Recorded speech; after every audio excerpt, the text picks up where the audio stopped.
शिवसेना, काँग्रेस किंवा अन्य पक्ष विरोधातले आहेत त्यांचं केलं जातं, याचं तुम्हाला कारण स्पष्ट आहे.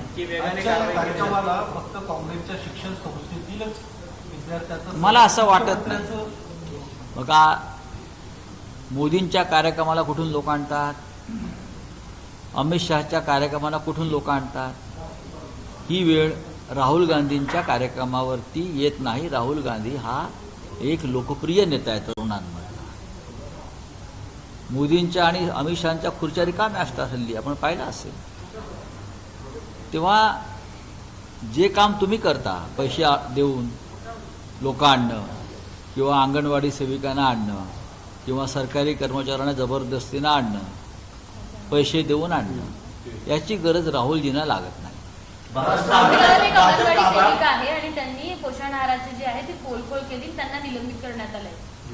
हा विषय माझ्या कानावर आला, मी त्यात लक्ष घालणार आहे. त्या ज्या सेविका आहेत त्यांना मी भेटणार आहे लवकरच. कोण घाबरलाय? भाजप हा कायम घाबरलेलाच पक्ष आणि भेदरलेला पक्ष आहे. तुम्हाला माहीत नसेल तर सांगतो.